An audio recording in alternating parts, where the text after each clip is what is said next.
হিন্দুদের এইভাবে বাঁচানো যায় না দাদা ভাই, এইভাবে একদম টোটালি বাঁচা। শুভেন্দু অধিকারী মহাশয় ভুল করছেন। নির্দিষ্ট সালে যেমন কুরবানির প্রথা চলছিল সেই প্রথা চালু করে। আমার ঋণ আছে 9 লাখ টাকা, ঋণের বোঝা শুভেন্দু অধিকারীকে নিতে হবে। কুরবানির নিয়ম বন্ধ করেছে, মানছি না, মানবো না।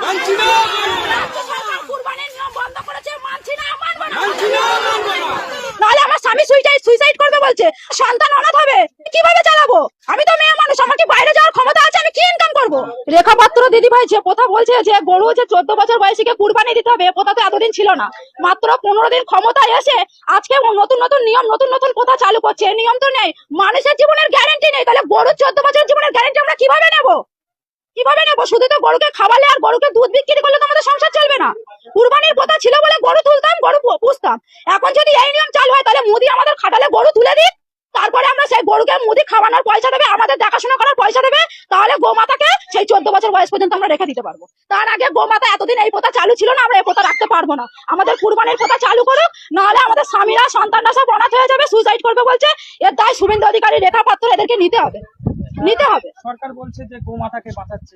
গোমাতাকে কিভাবে বাঁচাচ্ছে? এতদিন বাঁচায়নি কেন? এতদিন তো এই কথা চালু ছিল। আমাদের লাইফে আমরা এখন এরকম দেখি না, আমাদের স্বামীদের লাইফে আসেনি, আমার শ্বশুরের লাইফে ছিল না। তাহলে এখন এই কথা কিভাবে চালু করেছে সরকার? আমাদের নির্দিষ্ট সময় দেওয়া হোক, মানবো। সরকার এসছে, আইন মেনে নেবো, কিন্তু নির্দিষ্ট সময় না দিলে আমরা মানতে পারবো না। হাতে মাত্র 10 দিন সময় আছে, আমরা কিভাবে মানবো? এই লোন নিয়ে গরু কত টাকা লোন নিয়েছে? আমি প্রায়, আমার লোন আছে, বন্ধন থেকে নিয়েছি 2 লাখ টাকা, স্বর্ণ জয়ন্তী গ্রুপ থেকে নিয়েছি 3 লাখ টাকা। এছাড়া আদেশ আরো মারা নিয়ে রেখেছে আমার থেকে আরো বেশি, আরো বেশি। তাহলে আমি এই লোন গুলো কিভাবে চালাবো? আরো প্লাস পার্সোনাল পরের কাছ থেকে টাকা নেওয়া আছে সুদে। আমার খাটালে মাত্র 6টা গরু আছে, 6টা গরু আছে, সেই গরুর উপরে নির্ভর আমার 9 লাখ টাকা দেনা আছে। আমার স্বামী তো বলছে সুইসাইড করবে, আমার বাচ্চা তো অনাথ হয়ে যাবে। আমি বলছি যে আমি কি করতে পারি? আমার মায়েরা, আমার লোনের অফিসার ফোন করে বলছে যে টাকা আমাকে দিতেই হবে, লোনের ডেট চলে আসছে বলে। বলছে ডেট যদি পিছিয়ে যায় তাহলে কিন্তু তোমাদের সিভিল খারাপ হবে, লোন নিতে পারবে না কোথাও।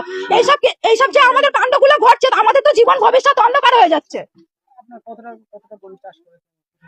আমার 6টা গরু আছে, 2টো ছোট ছোট বাছুর আছে, 8টা গরু আছে। কি চাইছেন আপনারা? আমরা এই কুরবানির প্রথা চালু হোক, কেনা বেচা যেমন চলছিল সেইগুলো নিয়মগুলো বাদ দিয়ে কেনা বেচাটা চালু করে দিক। আমাদের গরুগুলো বেচাকেনা না হলে আমরা সুইসাইড করা ছাড়া আমাদের বাধ্যতা। বলছে যে হিন্দুদের বাঁচাচ্ছি। হিন্দুদের এইভাবে বাঁচানো যায় না দাদা ভাই, এইভাবে একদম টোটালি বাঁচা। শুভেন্দু অধিকারী মহাশয় ভুল করছেন। নির্দিষ্ট সময় দেওয়া হোক মানুষকে, নির্দিষ্ট সময়। 15 দিন ক্ষমতায় এসে এখন এগুলো হয় না, এগুলো হয় না, এগুলো আমরা মানতে পারছি না। তাহলে আমাদের স্বামী, আমার সন্তানের, আমাদের সংসারের দায়িত্ব নিয়ে যায় লোনের, তারপরে আমার সংসারের যাবতীয় দেনাপত্র দায়িত্ব নিয়ে নিক শুভেন্দু অধিকারী মহাশয়। নাহলে যেমন কুরবানির প্রথা চলছিল সেই প্রথা চালু করে দিক। নাহলে আমার ঋণ আছে 9 লাখ টাকা, ঋণের বোঝা শুভেন্দু অধিকারীকে নিতে হবে। নাহলে আমার স্বামী সুইসাইড করবে বলছে, আমার সন্তান অনাথ হবে, আমি কিভাবে চালাবো? আমি তো